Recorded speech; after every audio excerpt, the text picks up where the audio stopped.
जय धारी माँ। नमस्कार। Namaskar and Jai Shri Ram. हरे जय कृष्णा श्री राम। हरे कृष्णा शुभा जी। जय सिया राम। हमारी ऑडियंसेस का बहुत बहुत स्वागत है।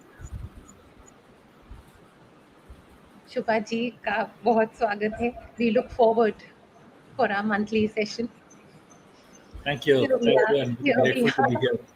Here we are. आज हम चर्चा करेंगे Revelation and Restoration. That's chapter number 3 from the book Think Big to Win. Mami, I'll start.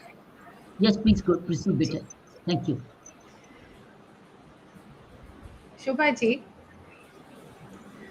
this chapter is about two major happenings. I'll start with the first aspect. When Prabhu Ram was looking at the ocean, you go on to say, staring at the problem won't solve it. But Shubha ji, the intention should be to solve the problem and not make it more complicated. So sometimes you need to get to the root of the problem and step by step resolve and restore. Ji, your thoughts, Shubha ji.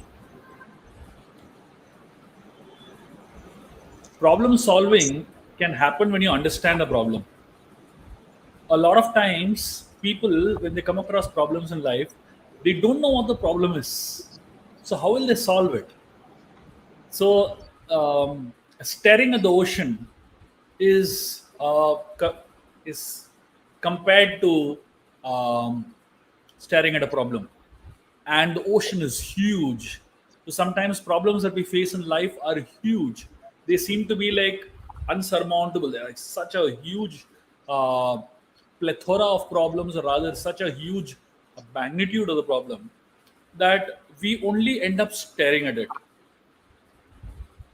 So this the story of Ram, trying to face the ocean god and trying to stare at the ocean is indicative of human beings who come across a huge problem in life, and rather than uh, trying to solve it, they end up only staring at it.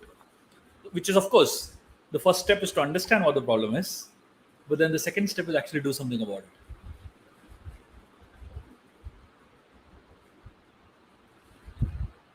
Some people, may I ask? Some people, thank God they even stare at it, because others would probably turn their back towards it.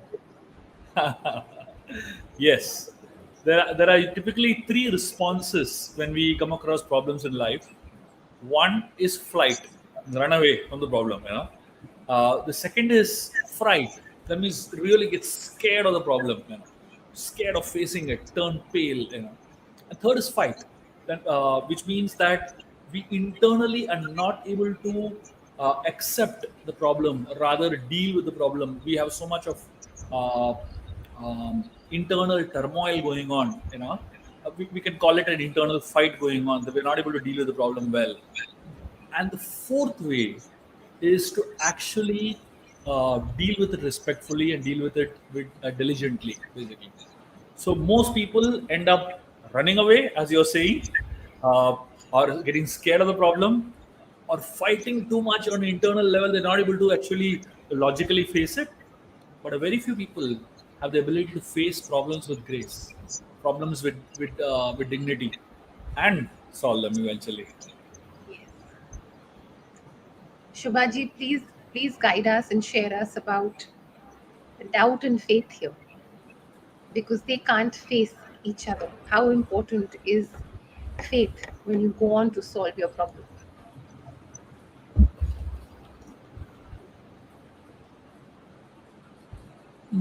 Every problem that is there in this world is compared to a lock. Whenever there is a lock in this world, there has to be a key. The lock maker, when they make the locks, they make the key along with the locks. So every problem in this world is like a lock. Some locks are very complicated to open up. But when we have faith that every lock has a key, whoever is a lock maker always makes a key along with the lock. Similarly, when we come across problems in our life, we need to have faith that every problem also has a solution along with it. That faith helps us approach the problem with open mind, with an open heart, and with great confidence that yes, I will be able to deal with it. Ji, I'm going to pick a question here because it's so connected with this passage. We are talking of doubt and faith and problem solving. You've written, connected to this, many of the good fruits you reap today are sown by your ancestors through their good deeds. Please talk about the good fruits as well as the challenges, because there are a lot of challenges that also seem to be running in a family, which also are unexplainable sometimes. So, the role of the ancestors and the fact that we are forgetting as a society the role of our ancestors, praying to them, seeking their forgiveness, but also the role they play in the good deeds as well as the challenges that we are facing. Thank you for the question. Let me bring the context of the question first in place. The context of the question is that Ram is standing in front of the ocean now. The ocean is called Sagar, and the word Sagara comes from the word Sagar Maharaj, who is one of the ancestors of Lord Ram. So Sagar is the one who created the oceans. So before the land masses were all together, and then Sagar Maharaj actually dug up the oceans and created the oceans. So Sagar is considered to be the father of the oceans, basically. So he's the one who created the oceans. So now when Ram is standing in front of Sagar or the ocean, and he's facing a major crisis, the reminder here is that your solution to your problems lies in the good deeds of your ancestors. What is a good deed it is spoken about? It is spoken about Sagar Maharaj actually creating the ocean, basically. So, which means somewhere in the past, one of Ram's ancestors, Sagar, has helped the ocean god find his existence, and that help is going to come now useful to Ram, who is so many generations down the line. So many times, like I was just speaking to someone who is an expert in farming, and he was sharing with us about different types of trees. There are some trees which you plant, you get fruits within a period of a few months. There are some that you plant, you get fruits within a period of a few years, and there are some that you plant, you don't get the fruits in this lifetime. Your future generation will get it. And in fact, it is explained that among mango trees, when you plant mango trees, there are two types of mango trees that you can plant. One is mango trees that grow very quickly and give fruits also very quickly. But those mango trees that grow very quickly and give fruits very quickly, they last only for 15 years, 10, 15 years. They only last that much. So in your lifetime, you will get all the fruits that you want, but beyond your lifetime, they won't last also. But the mango trees that are the best quality ones take at least 15, 20 years to start giving fruits. 10 years, 10 to 15 years to start giving fruits. They are the ones who last for many generations together. So that's exactly what it is. So here, something that our ancestors have done will help us today. And interestingly, in a world which is filled with instant gratification, fast food, fast results, we are not thinking about what investment we should do today so that 20 years, 30 years, 50 years down the line, our future generations will get the benefit. And therefore, this particular story is a great reminder for us to not only focus on things that will benefit us and our generation, but leave a legacy behind that will be known much beyond you. You may not get any fruits out of it today, but leave a legacy that will last for many generations to come and impact many generations to come. शुभा जी, वो तो तब होगा when for everybody family unit is a priority. The immediate family and the generations to come. वो तो तब होगा. Please talk a little more about, share your thoughts more about the generational blessings and the generational curses. You need somebody in the family to enhance the generational blessings and somebody to fight the generational curses also. There is a phenomenal concept known as family constellations. I don't know if you have heard of this. It's a When I came across this concept, I was fascinated. This is exactly what this family constellation talks about. It talks about how energy gets stuck in the family. Each member in a family are carriers of energy, and between two people, between all the family members, energy is flowing basically. So when the relationship is smooth, when the relationship is beautiful, energy flows unhindered, not just horizontally but even vertically. In the family tree, when energy flows unhindered, the family progresses, the family prospers, the family experiences happiness and joy, and great stability.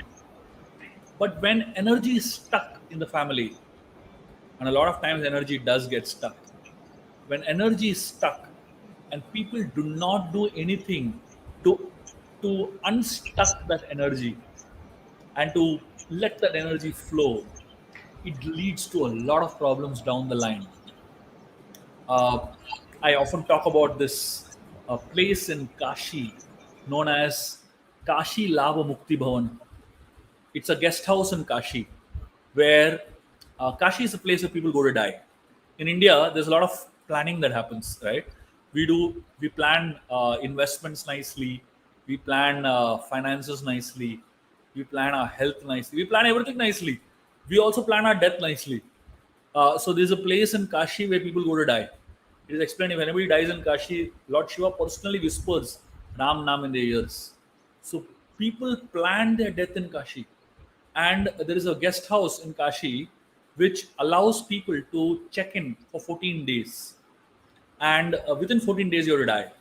If you don't die in 14 days, you have to check out of the guest house. So there are, I mean, imagine what kind of planning Indians can do. They know precisely in 14 days they'll die, basically. And there are thousands and thousands. There's a manager in that guest house who has seen personally 20,000 deaths in that guest house. Himself he has seen. And usually, one of the things that he speaks about many people who check into the guest house is amazing. He says that people who check in, many of them have unresolved problems within the family. Like there was one guy who checked in, and on the 13th day of his stay there, he called the manager and told him, "Call my brother." And the manager went and called his brother. His brother came the next day, and this man had not spoken to his brother for 25 years. Not a single word. They lived in the same house. They created a partition in the house, and they never spoke to each other for 25 years. 25 years later, one day before he died, he called his brother and he said, "Sorry, please forgive me." It took 25 years to say that sorry. And he said, before he died, "Please break that wall." And he died. The next day, he died. So, this man, he was saying, if only people learn to say sorry and resolve conflicts, resolve that energy that is stuck in the family every night before they go to sleep, people would sleep so peacefully. And it's so important to resolve and allow that energy to flow in the family. And with that flow of energy comes blessings. With that flow of energy comes prosperity. And with that flow of energy comes great unity in the family that lasts for generations. Shubhaji, family is the foundation of our society. The family setup is the foundation of our society. You spoke about unresolved issues. The more I'm reading your book and the Shastras, the family blessings and also the space which does not have the blessings. How can one person take a resolve to say, I will enhance the family blessings as well as the generational curses stop at me? They will not get passed down. What can be done? Because it needs grace, it needs kripa, and a lot of righteousness. And sometimes it needs massive stillness. You have to just be, do your part, play your part, and keep moving forward, holding the family together, even if it means in your heart. But a resolve that the generational curses stop at me, and I, in my own humble way, will carry the generational blessings also forward. Ji Shubhaji.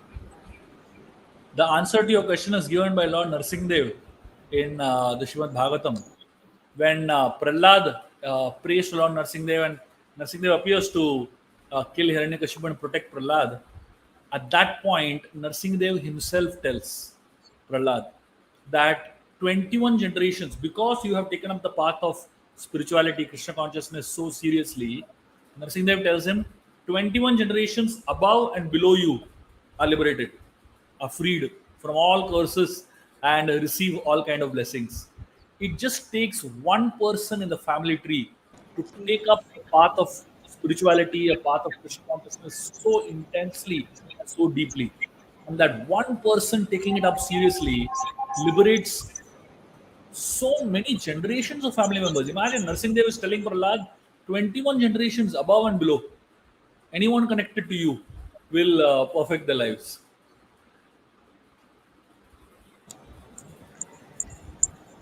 Shivaji, I was planning to ask you this later, but I think this is the time to talk about it. What is illusion? Because this chapter is all about illusion also. What is illusion? Illusion means that which is not. That is a definition of the word illusion. So the mind tends to perceive something as true. The nature of the mind is like a kaleidoscope. Just like if you look into a kaleidoscope, every time you see something different. It's not what is in the kaleidoscope, it is what is in your mind that you see. So illusion is mental gymnastics. It's things that your mind throws at you, which you perceive to be truth, but it may not be the truth.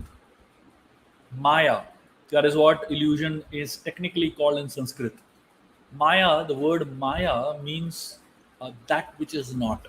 Srila Prabhupada defines Maya as that. So all around us, we live in a world of illusion to a great extent. and we start thinking that this is the reality. Just to give you an example, one day a man had a dream, and in his dream he was walking in a mall, and as he was walking into a mall, he was walking into so many shops and, you know, trying to purchase things. He went into a shop and saw the price of a tie, and he saw that the tie was costing 20,000 rupees. He was shocked. He went and saw a pair of socks costing 50,000 rupees. And then he was shocked to look at the prices of the different various things. And then he saw someone selling a Rolex watch. He went there and he asked for the price of the Rolex watch, and he was shocked to see it costed 125 rupees. So he was saying, how can a Rolex watch cost 125 rupees and a tie cost 20,000 rupees? And he went around seeing the whole shop, and everything was so messed up in terms of prices. And then someone told him that somebody came in the night and interchanged all the tags, all the price tags. So the price of something that is very, very costly, supposed to be, is valued so small, and something that is so cheap is valued so high. And then finally this man got up. All of us are exactly like this in the dream world. And in our dream world, we give more value to something that has no value, and we give no value to something that has so much value. Things like family, things like love, things like friendship, things like satisfaction, things like contentment, things like happiness today has no value. We take it very cheap. But things like, iPhone, things like, BMWs, things like duplex bungalows, things like that, we give them so much value, right? So this is what illusion is. Illusion means that which is valuable, we think it is useless, and that which is useless, we think it is very valuable. This is what Maya is. This is what illusion is. And spirituality is about seeing things for what they are, seeing things and understanding what is truly valuable and focusing on that. That's what spirituality brings us towards. It opens our eyes, and it's like waking up from a dream and seeing the prizes for what they are. And once you wake up, you can't go back to sleep. Once you truly, Ideally, yes. once you truly wake up to reality and all that's real, then you can't go back to sleep. That's Once you reach there, provided you stay on course. yeah. Yes. Once you truly reach there, Yeah. then you can't go back. No, but you With don't. Do you reach or do you keep arriving? Yeah. You keep. Do you Um, keep? Spirituality is a journey. Interestingly, in the journey, there is a component of the destination. yes, And That's in the right. destination, there is a component of the journey. yes, That's right. yes, Correct. That's right. yes. They Journey both, goes on. yes. In fact, as it is, the life goes on, the journey goes on, and you don't even know when it ends because you do not know it's ending Correct. unless you go to Kashi Bhavan. Are you unless you go to Kashi Bhavan and hopefully say my journey is ending 14th day, hopefully, and then say yes, it's the end. I think it's very rare where a highly realized person can only say now this is the end and I'm shutting my eyes. Some monks have done this, hasn't it? Some monks have said it. I'm Yeah. going. Some monks have done it. Some Tibetan Yes. monks have done that. Yeah. Absolutely. Shubhaji, talking about the mindset, in the book, in the chapter, you've written both peace and anger have a place in life. The problem is when the places are interchanged. Isn't that what's happening? Things we need to be angry about, we overlook. And where peace needs to be practiced, there is misplaced aggression. Yes. Ji. Usually, um, when we are confused, the easiest thing to do is get angry. So I've seen that many people, when they get very confused about what they should do, they take up the path of anger. Because when somebody gets angry, then the other person doesn't know how to react, and they kind of back off, So that is used by many people as a tactic to deal with the immediate cases, the immediate crisis that they face. When we look at a problem very peacefully and very objectively, the problem can be dealt uh, in a much better way, in a much more calmer and a much more stabler way, and from the point of view of a long-term solution. But when we look at it with anger, we look for immediate solutions, and we look for a patchwork solution rather than a long-term solution, basically. And usually, anger, it blurs our vision, it blurs our understanding, and it blurs our perceptions of realities. And in anger, we end up doing things that we really don't want to do. When Lord Ram was facing the ocean god, um, interestingly, the ocean god stayed unaffected. Without Lord Ram spent 3 days there, trying to pray and wait for the ocean god to come out. Interestingly, Mother Sita had given a 30-day time period, and of the 30 days, almost close to 18 days had passed already. And at that point, Ram spent so many days. uh, just to give you some numbers, from the time Hanuman left from Lanka, burnt Lanka after meeting Sita, and then reaching back to Lord Ram in Kishkinda, it took him almost 3 days, the whole process. And after they reached Kishkinda, Ram and the whole army moved southwards, and they reached the shore of the ocean. It took them 12 days. So 15 days were over. And then Ram spent 3 days praying to the ocean god. So that means 18 days were over. So now, out of the 30 days of the period that Sita gave as a deadline for Ram to reach and save her, 18 days are already over. And after 18 days, spending 3 valuable days there, the ocean god is not responding. So Ram, at that point of time, he gets angry. And interestingly, Ram's anger is so much. If we think we get angry, you look at God's anger. The anger of Ram is so intense that the entire ocean starts boiling over. All the entities are like suffering like anything. And then the ocean god comes up. Many times, we are left with no option but to get angry. But remember, the question to be asked is, am I using anger, or is anger using me? If I'm using anger, it is good. But if anger is using me, it is bad. What is the difference between being used by anger and using anger? Very simple. A mother uses anger to discipline a child, but a child does not use anger when he or she doesn't get what she wants. She is used by anger. So there's a very different way of a mother looking at anger and a child looking at anger. So a lot of times we get used by anger, and when we get used by anger, we blur, our vision blurs up, and we can't see the realities. We can't understand what we're doing.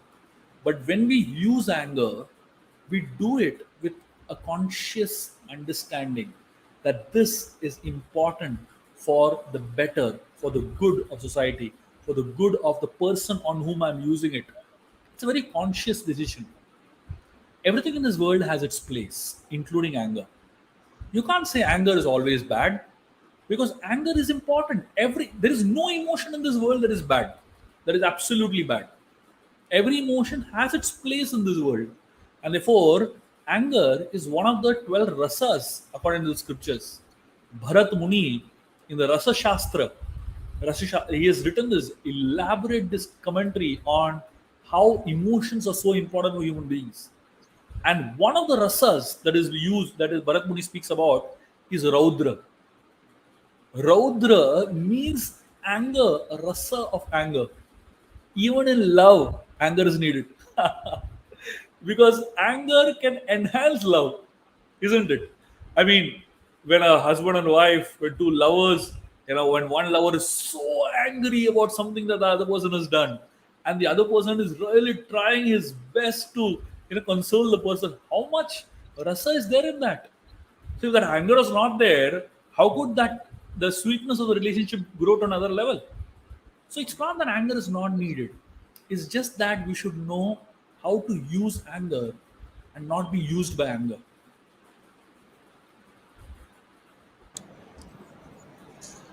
It's about making emotions your strength. Okay. Absolutely. Shubhaji, talking about emotions, please talk about practicing patience and understanding there's a time for everything and divine timing. There is a very beautiful statement by Rupa Goswami. Rupa Goswami is one of the most powerful medieval age saints 500 years before he lived in the land of Vrindavan. And he was, one of the most amazing contributors to the Bhakti Shastras. And one thing he speaks about is he speaks about the qualities that are needed for one to advance in one's spiritual journey. And of all the qualities, he starts by speaking about Utsahat, Nischayat, Dhairyat. So he says Utsahat means enthusiasm, Nischay means determination, and Dhairya means patience. So interestingly, those who are very enthusiastic, they don't have patience. And those who have lot of patience, they don't have enthusiasm. They're like very laid back and relaxed. But Rupa Goswami talks about both. Utsahat and Dhairyat, in the same statement he speaks about. That means, what is enthusiasm? Enthusiasm is endeavor executed with intelligence in Krishna consciousness. That means, when we execute something, when we do something, we have to be enthusiastic. But along with being enthusiastic, we also have to be intelligent how to do it, basically. So sometimes patience is so important to achieve something in life. And we, out of enthusiasm, we do not exhibit patience. We do not have the intelligence to understand that patience is also a virtue that can lead to great good in society. And when we don't understand the importance of patience and we overestimate the importance of enthusiasm, we give great importance to enthusiasm and we do not care for patience, it leads to chaos. Enthusiasm is important, but uh, not when, like, say, for example, a mother is carrying a child in a womb and very enthusiastic to have the child. But can the child be born before 9 months? However enthusiastic the mother is, you can't download the child from email, can you? It's not like like an email attachment. Download it. It takes its own sweet time for the child to come. When you sow a crop, within few months, you can't say, "Nah, I want results." It takes its own sweet time for results to come. So in nature, only enthusiasm is not important. You need to have patience also. So similarly in life, all the time being excited is not important. Along with excitement, you should know when to wait also. That combination makes life beautiful and very deadly. These are called as paradoxes of life. Paradox are two opposite truths. But interestingly, in a paradox, it's not this or this, it's this and this. So there are many paradoxes in life that have to be parallelly lived. And this is one of them. Be enthusiastic but patient.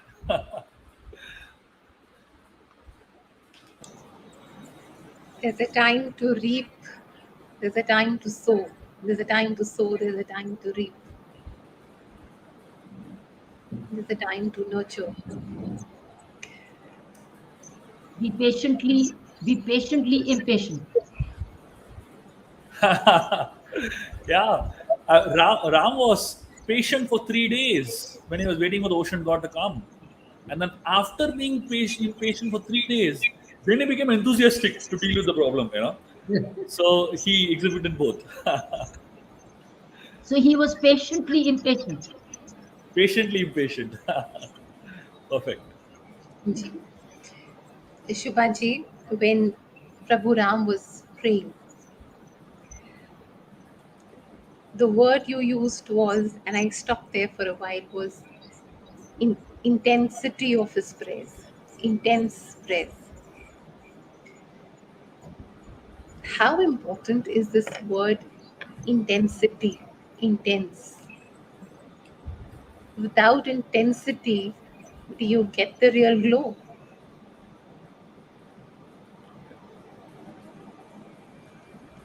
The word intensity refers to um, one's seriousness and sincerity in an act of in any action that we do.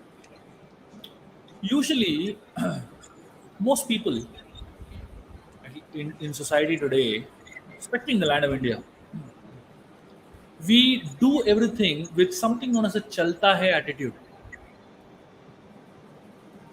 Chalta hai, you know. So we're okay. We do it, but we just do it for the sake of doing it, basically. But great people like Lord Ram, when they do it with full intensity. There's a very beautiful verse in the Niti that says that actually it gives a very beautiful example to explain this.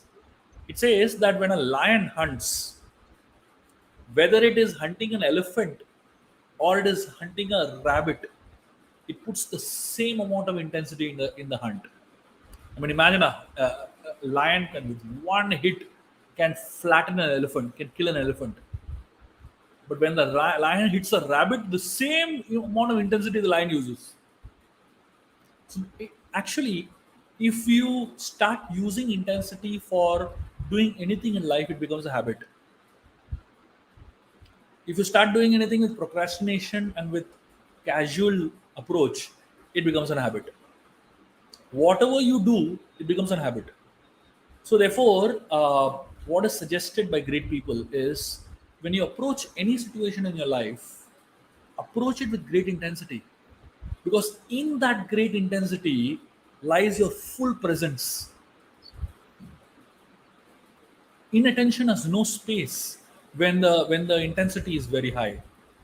But when you are not fully present there, you are you're all over the place, except in that particular situation. And that's why that word that I used to describe Ram's complete absorption in dealing with that problem is very apt, intensely present there.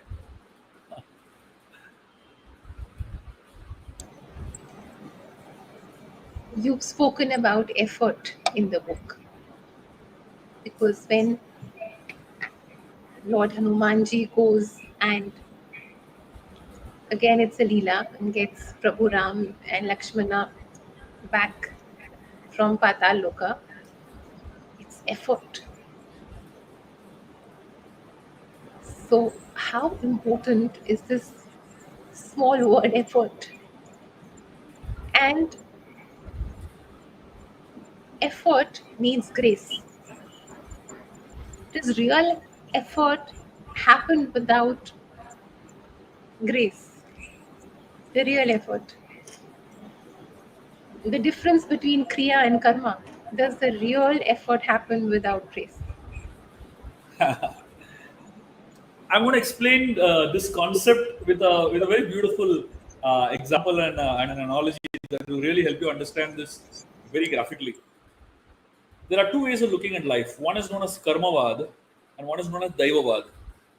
Karmavad means effort is everything, and daivavad means grace is everything. Karmavad means I am the maker of my own destiny. Daivavad means everything happens by the grace of God. I don't do anything. These are two ways of looking at life. There are some people who are so intensely only dependent on effort, and there are some people who are only dependent on God. Both of them are incomplete philosophies in and of themselves. Let me explain the concept of both these, with some very beautiful examples. In Karmavad, when we say my effort, I am the maker of my own destiny, there is an element of proud in it, an element of pride in it, where a person starts thinking that if I put my effort, I can change destiny completely. While that is true to some extent, it is not true to a great extent. Like say, for example, this technically is called as um, the philosophy of the monkey. Let me explain how it is. If you have seen small monkeys holding on to their mothers, if you go to Vrindavan, you go to many of these places, the little monkey is holding on to its mother so desperately. What the mother does? Nothing. The small monkey has to put effort to hold on to the mother. The mother doesn't do anything. This is karmavad. So I have to put my effort. A lot of people who believe in this philosophy very strongly, and they put a lot of effort and they don't get result, they become depressed.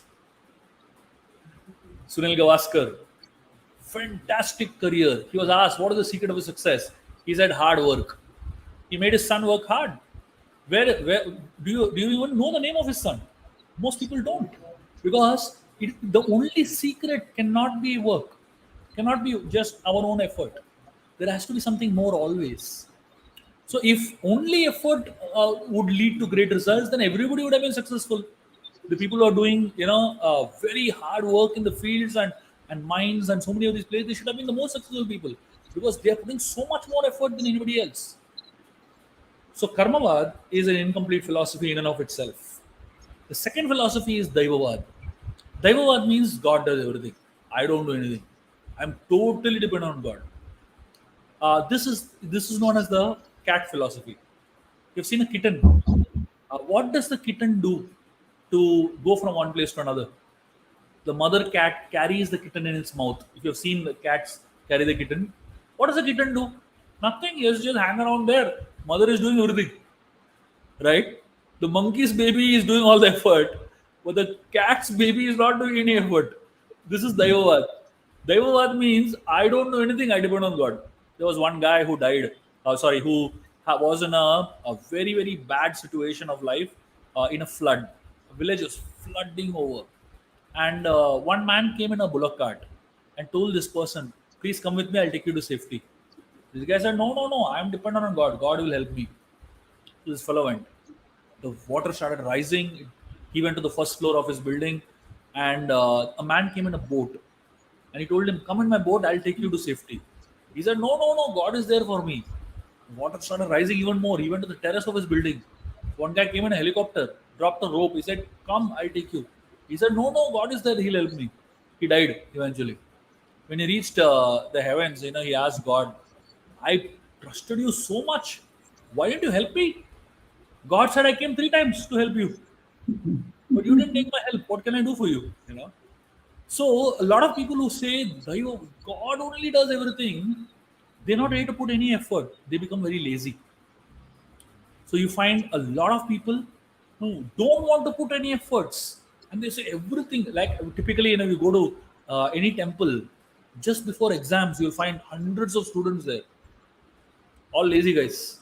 They have not studied at all. They have come purely dependent on God, and they think God will make them pass exams, basically. So, Daivavad is an incomplete philosophy. It makes you very lazy. Karmavad is an incomplete philosophy. It makes you depressed if you don't get results by your effort. And therefore, the understanding is a combination of the two. That's what bhakti is. Bhakti is the process where you put efforts and then depend on grace. Like, for example, if somebody is drowning in an ocean and or in a well, and someone drops a rope into the well. Now, when the rope comes in, what this person has to do is to hold on to the rope, right? And then he'll get pulled out. If the rope doesn't come in, what can he do? Nothing. But if the rope comes in and he doesn't hold on to it, what can happen? Nobody can help him, right? So you need both the rope, which is God's grace, and your effort, which is your contribution, and the combination of the two is very deadly. That means when I'm putting in effort, I put in as if it completely depends on me. But after I put in my efforts, I depend on God as if completely it depends on Him.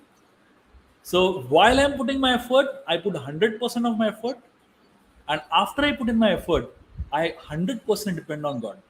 That combination is what devotion is. And that combination is what we see in Hanumanji's case here.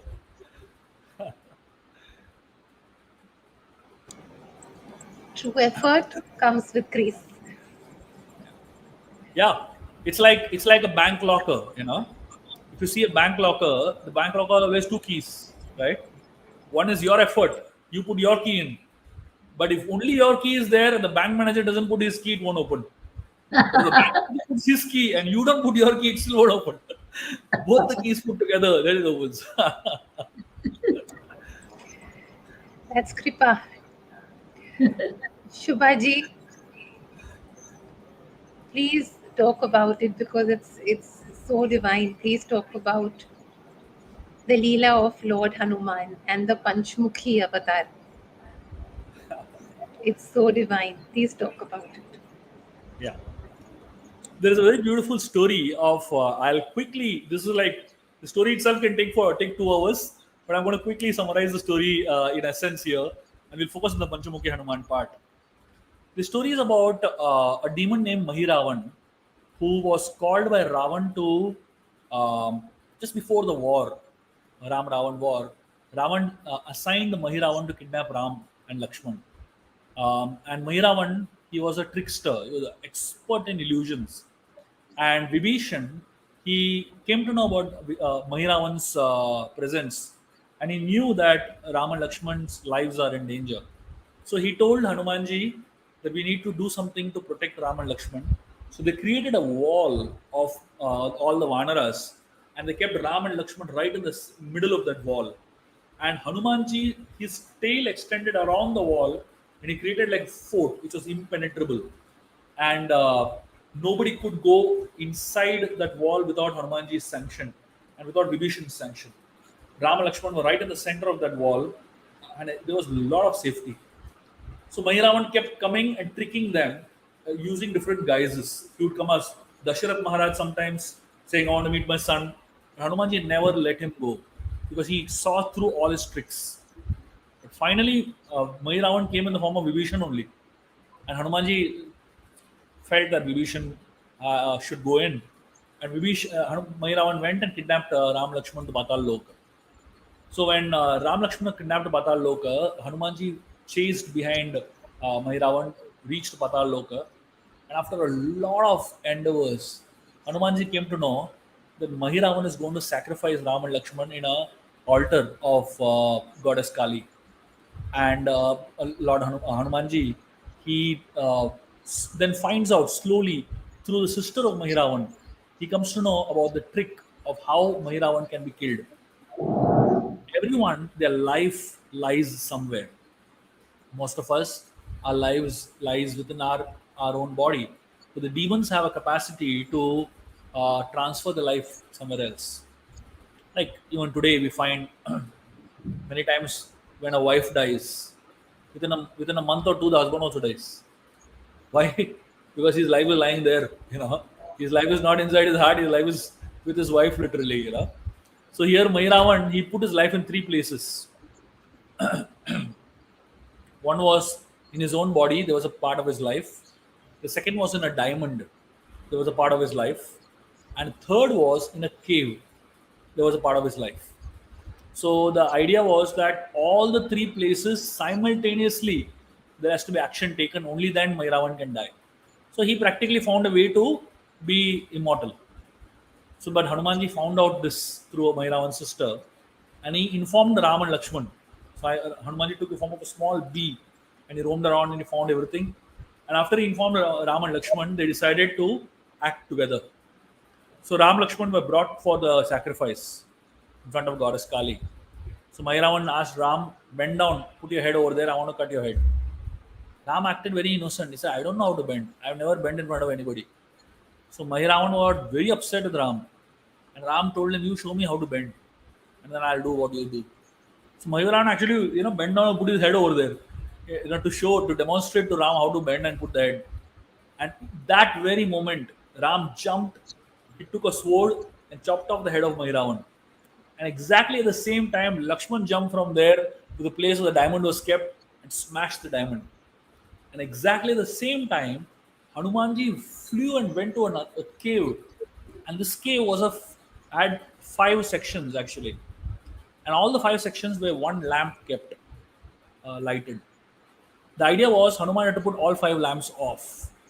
So Hanuman tried putting off one by one, but the lamps were turning on again on its own. And that's when Hanuman realized that all the 5 lamps have to be put off together. So he took this 5-headed form of which is known as Panchamukhi Hanuman and simultaneously blew off all the 5 lamps. And exactly at the same time, Lakshman broke that diamond, and exactly at the same time, Ram cut off the head of Mahiravan, and that's how Mahiravan died. So that's how this beautiful, amazing form of Panchamukhi Hanuman comes into existence. Wow. Wow. One thing led to the another. One thing led to another. It's all there, Leela. Yeah. Before we request Mummy to sum up, there are 2 questions in my mind. We'll take one and then we go with the flow of the time.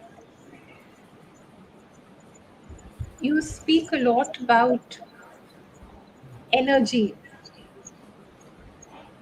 negative energy, and negative actions. We can cover up negative actions, but we can't cover up negative energy. How can you cover up negative vibes emitting from the body or from the being? Ji Shubha ji, negative energy, negative action. Energy is in the form of waves. Any kind of, so like Einstein speaks about 2 types of natures, right? Particle nature and wave nature. Modern medicine is a lot connected with particle nature. Particle nature essentially means that you give a particular tablet or a tonic, which is tangible stuff. But Ayurveda not just talks about giving herbs and medicines, but every time an Ayurvedic medicine is given, a mantra is chanted along with it. That means it is not only the particle nature that cures the disease, but along with that, there's a vibration that is sent in the form of that mantra, ucharan. That vibration, it also helps in curing. That is the understanding of energy. Every substance. So Einstein talks about how particle can be converted into wave and wave can be converted into particle. They are interchangeable, basically. Just like when there is a recording going on, like say, for example, this video recording is going on at this time. We are physical people, right? We are physical entities. But when our video is being captured in a camera and it is being transmitted from one place to another, it gets converted to a wave nature. So that means we are having a particle nature, but through the medium of the transmission, we become into a wave nature, and then somewhere it goes and it gets captured, and so when it travels, it is wave, and then when it reflects, it is captured. It is again converted into particle. So particle, wave, particle, right? So similarly, energy which is transmitted is in the form of wave nature, but that energy always has a manifestation which is particle. So the negative vibrations that are transmitted uh, manifest in the form of negative actions eventually. That is a manifestation of the negative energy. But just like we can transmit, or rather we can change particle to a wave and wave to particle, we can also change that negative energy into a positive energy by infusing a lot of positive vibes. Interestingly, I just Yesterday, I was reading something about vibrations, and it's just amazing. The science of vibrations is very amazing. Human beings, we all exist, or rather, we vibrate at a particular frequency. Our speech, our existence, is at a particular frequency. When we experience pain, like for example, viruses thrive at a low frequency. 5 hertz is the frequency typically at which viruses thrive. And as the frequency rises, the viruses die. And as the frequency goes lower and lower, the viruses get an environment to thrive. Certain emotions in our life, like for example, pain, the vibrations of pain is zero point 0.5 hertz. The vibrations of something like sadness, loneliness, um, anger, many of these lower vibrations are very low frequencies. And vibrations like happiness, joy, prosperity, uh, charity, certain things when we do, it increases vibrations like anything. I know what the vibration of prayer is. The vibrations of prayer is 300 hertz minimum.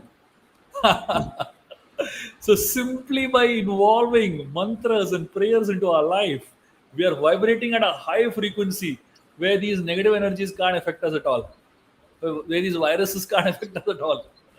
So therefore, the secret is vibrate higher, vibrate at a higher frequency, and as you vibrate at a higher frequency, these lower energies and lower frequencies can't harm you, can't disturb you.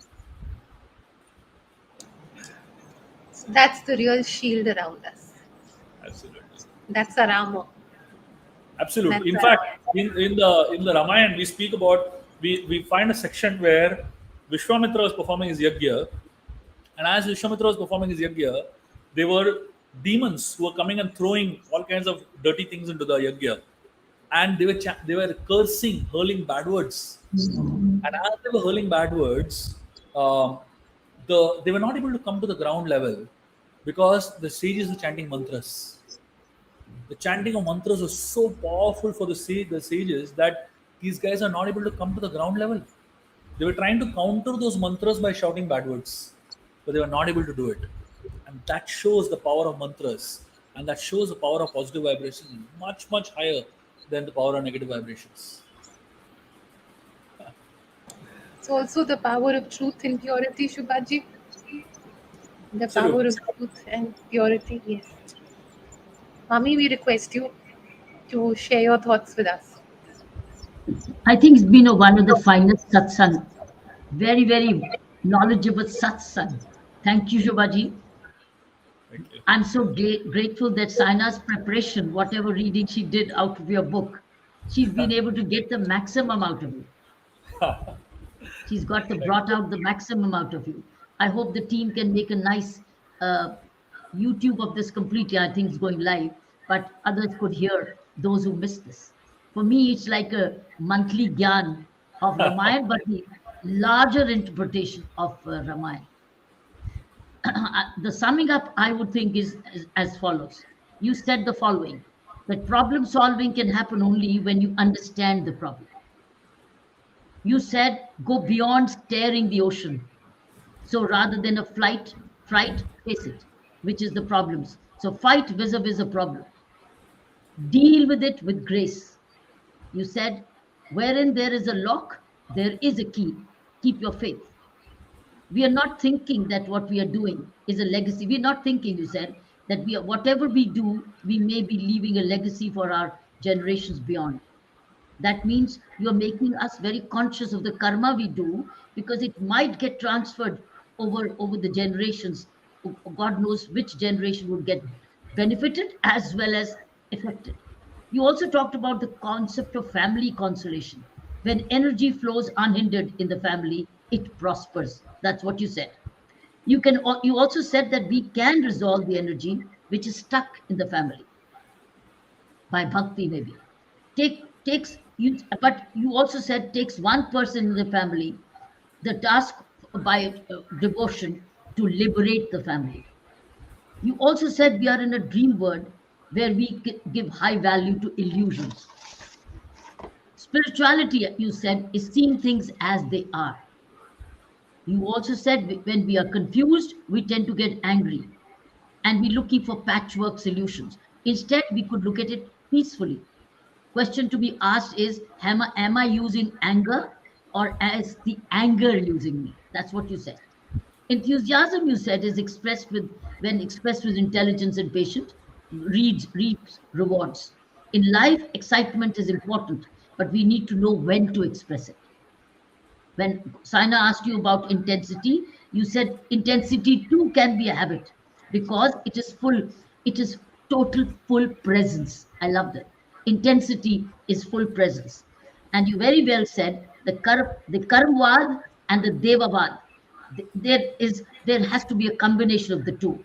It is then when it becomes bhakti, which becomes effort with grace. These are your words. So we can choose. So I could conclude by saying, you said we can choose to vibrate at a higher level by mantras and prayers and to receive the maximum out of the vibrations which mantras bring. And that's what happens when we go to temples. Mantras to touch the vibrations to enter us. Thank you so much, Shubhaji, for this Thank you. wonderful, Thank you. illuminating discourse. Thank you for summarizing it so beautifully, Kiranji. It's always such a pleasure to hear you. Listen, lessons for us. You educate us, everyone. Thank you. Ji Thank you, thank you Saina. Shubha ji, thank you mummy. आप सबका जुड़ने के लिए बहुत बहुत दिल से शुक्रिया। Till we meet again next month. अगले महीने हम फिर मिलेंगे। हमारे अगले महीने का चैप्टर है assumptions and expectations। इस चैप्टर इस किताब का चैप्टर चैप्टर नंबर 4 है from think big to win. तो अगले महीने फिर से मिलेंगे।